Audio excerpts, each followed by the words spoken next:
G'day everybody, my name is Elliot Waters and you're listening to the Dysregulated podcast. As always, thank you for tuning in. If you're enjoying the show, feel free to like, subscribe, give us a great rating. It's good for the algorithm and you can share it around with your mates. And you can follow me on Instagram at elliot.t.waters. So I would just like to welcome you all to World Sleep Day. Today's World Sleep Day. And I don't really know what that means, but I'm guessing it's all about sleeping and doing a good job of it.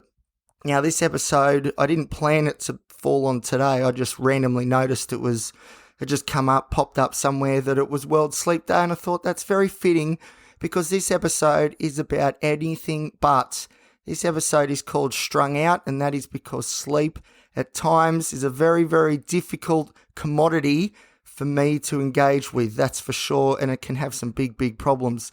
But the biggest problem of all is not that I'm losing sleep. That is part of a symptom of something greater, which I'll go through in a minute. So this was my week last week.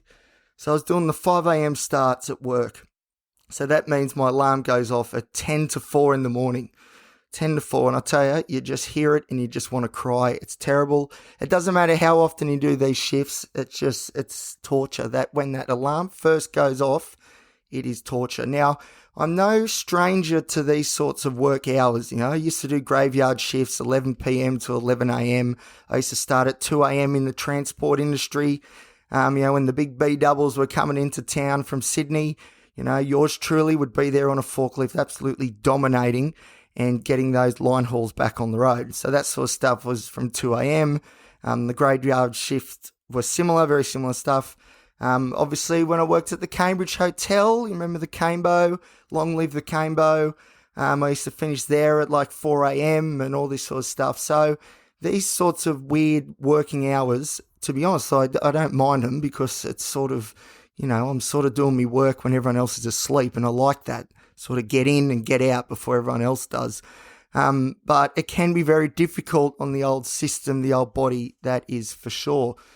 So last week was the 5 a.m. starts, 10 to 4 getting up, and they're difficult because I can't get my sleep right, and that's the problem. If I was able to go to bed at 8:30 and get the full 8 hours, it's not a problem.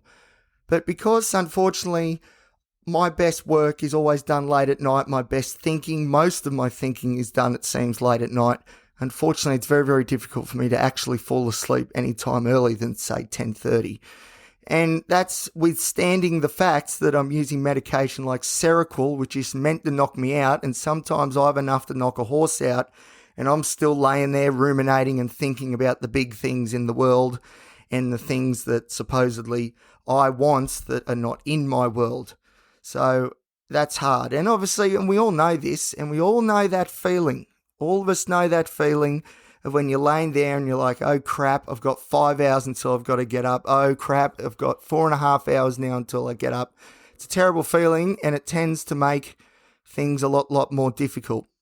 So that happened big time last week during these shifts. It always happens a bit, my sleep's always not particularly good. But last week was particularly bad. I think the most I got at night was 4 hours, and I was getting about 3 hours on average. Most nights were about 3 hours, which is very difficult to function on, that's for sure. So how did I cope with that? Well, lots and lots of modafinil, the stimulant medication modafinil, and lots of Ritalin that I sourced naughtily. Naughtily, is that a word? In a naughty fashion. There we go, that'll do. Some Ritalin as well, the ADHD medication that, look, to be honest, I probably should be on anyway. This is exactly part of the problem, or part of my problem, not so much to do with the sleep, but with other things, is that my ADHD is not being managed effectively. And part of that is because there is no proper stimulant medication to be used, like dexamphetamine, Ritalin, etc.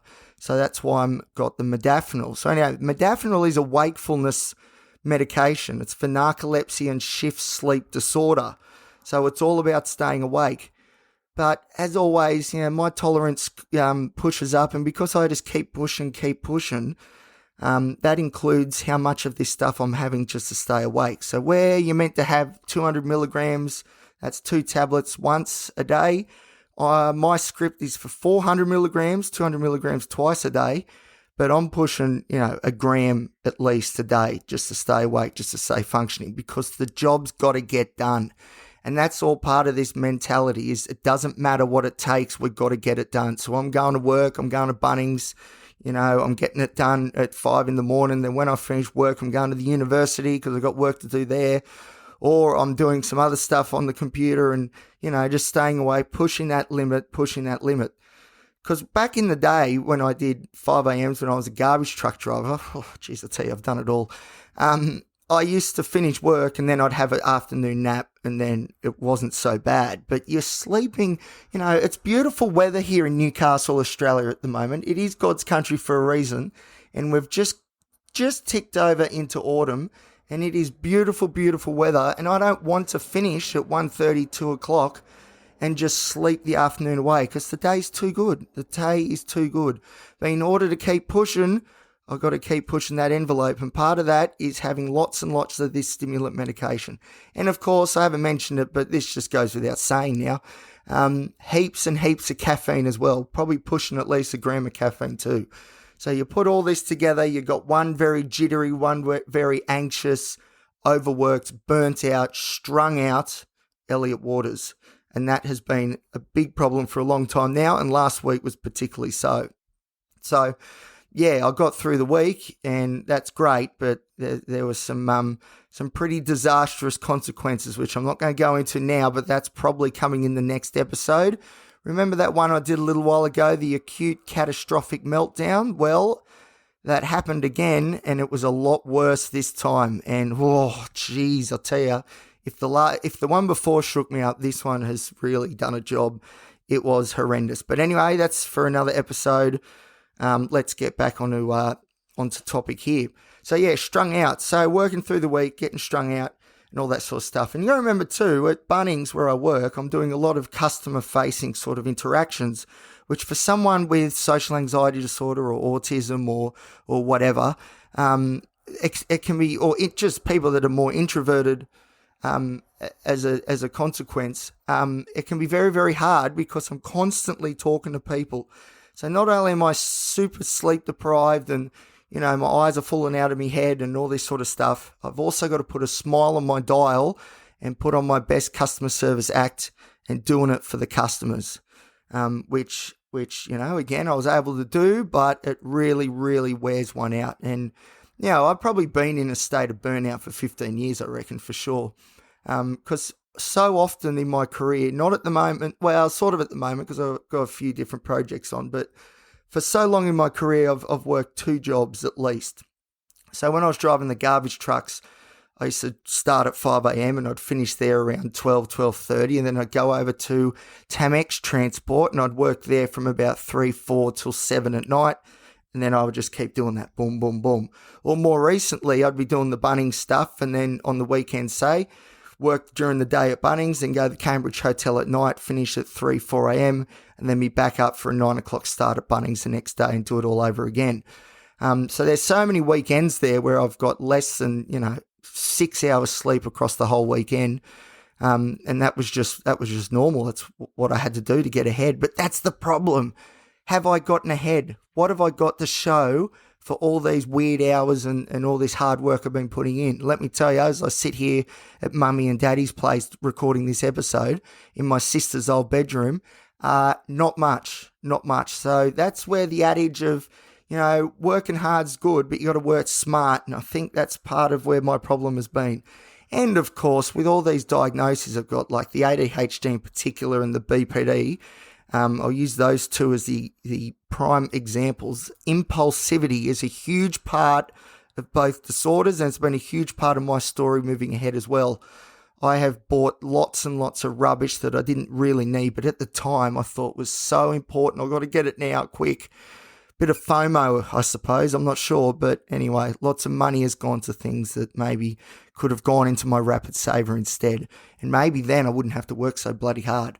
But yeah, so being strung out, just smashing the energy drinks, smashing the pre-workout, smashing the modafinil, smashing the Ritalin where I found it, This is just sort of normal for me, and it ain't normal. From what I hear from people, this isn't normal.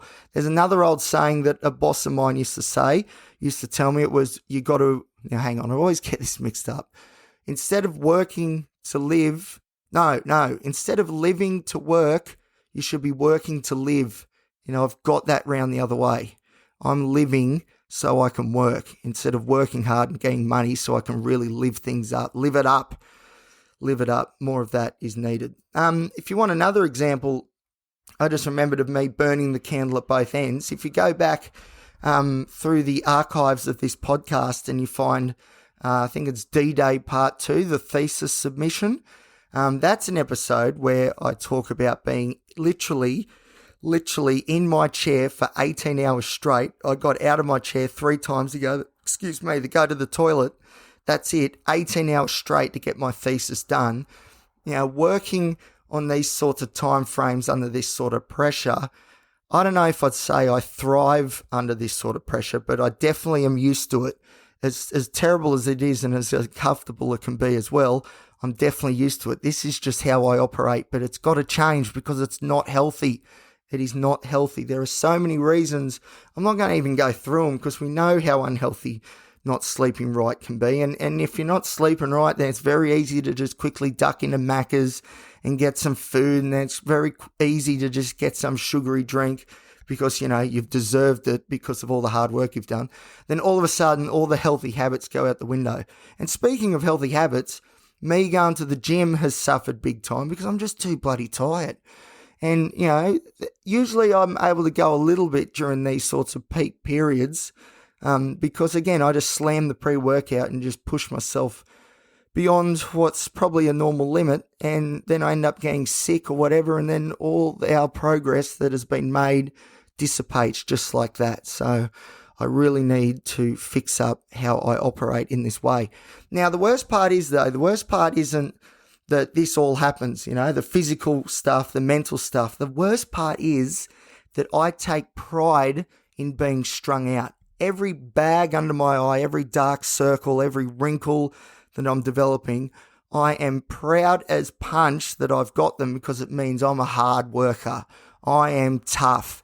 As my grandfather used to say, not about me, but he used to say, as tough as teak being a timber, a bit of hardwood, as tough as teak. And that's sort of been my ethos. Like when I first started working in the transport industry, my heroes were the interstate truck drivers. They were doing big hours on little sleep. They were just so fatigued, but they were warriors. They just kept pushing and pushing. And I looked at these people and I was like, yes, that's the work ethic I want to have. I want to be just like them. Whereas most people, from what I gather, would say, oh, geez, that's a hard life. I wouldn't want that. That doesn't look enjoyable. I was looking at these guys as my heroes and saying, yes, this is what I want to be like. I want to be like them. So that's sort of what I've done. I went into the transport industry and was strung out all the time, working late on graveyard shifts, getting the freight in and out and driving trucks myself. And I've done it ever since, really. And the same problem is still prevalent as when I was 21. And I'm now 33, which is I'm still glorifying or romanticizing this idea of being strung out. And it's not good because it doesn't bode well for healthy mental health outcomes or even physical health outcomes down the track, because it's starting, I think, to catch up with me because the back's a bit tight. I don't bounce back as quick as I used to. And as we'll see in the next episode, that's, like I said, just hint, very similar to the acute catastrophic meltdown episode. I think the old body's saying, look, Elliot, we need to start slowing things down a little bit. We've been pushing the envelope. We've been pushing it and pushing it and pushing it for so long now. Everyone has their breaking point, and maybe, just maybe, I'm starting to encroach on that breaking point a little bit.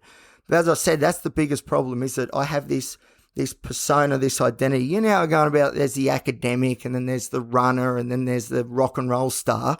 Well, there's also this strung out trucky sort of, forklift driver worker thing. Me, it's me. But yes, there is that sort of identity problem as well. That's one of the ones that I cycle through, and I'm well and truly in that one at the moment. Like, I've got these old work boots that I wear. The zippers are broken on them.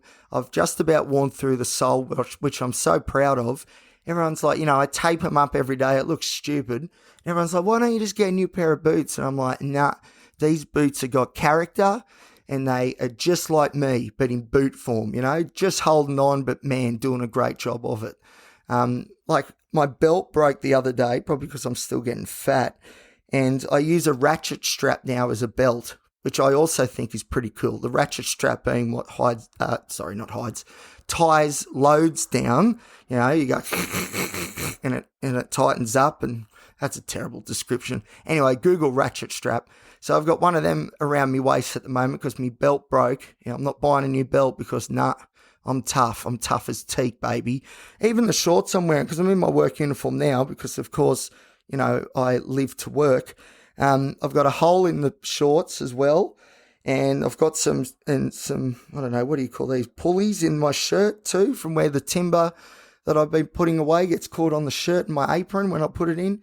My Bunnings apron is faded. It's a mess, but I love it because, again, it's covered in concrete because that's what we're made of. We're made of concrete, baby. And the fact that I move bags of concrete for work. But still, tough as teak, strung out, taking pride in being extremely unhealthy. And as I said earlier, there's not much to show for it. It's not like I'm rolling in cash. I've got no money still. And even that, in a way, I take pride in because it's like, yeah, man, these are the tough years, We're just in the grind, just grinding away, head down. Things are going against us, but we're just getting stuck in and ripping in. And that's also another part of this mentality that needs to go because it's not doing well for me.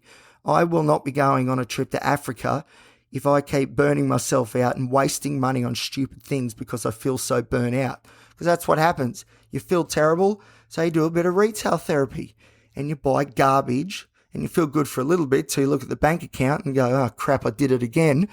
And that's what happens. It's not a good cycle at all. And I need to stop being proud of pushing this idea that being strung out, eyes popping out of me head, sort of limping around with a sore back and, geez. It's not, because I've got this beard that I'm growing, that's sort of just doing its own thing because I'm like a warrior, I'm a warrior, which I am. I'm a mental health warrior, I am. But at the same time, like I'm embodying all the negative parts of this sort of stuff. But for me, because I romanticize it all, I don't see this as negative. I see this big bushy beard thing that I've got going, my depression beard as I call it. It's unruly like me because we're a warrior and nothing's going to stop us and get in our way. Except by the time I get to the end of the week, say, because I'm so flat out, I tend to sleep, and we know this, I've been through this before, I tend to sleep for like the whole weekend. It's just gone. So I am literally living to work because I don't get any opportunity to do some living on my own time.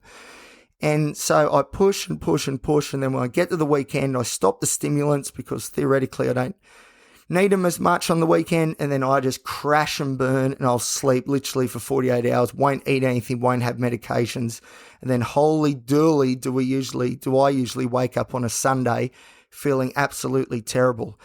And that's another thing that's so frustrating is that I do have terrible Sundays and I don't drink anymore.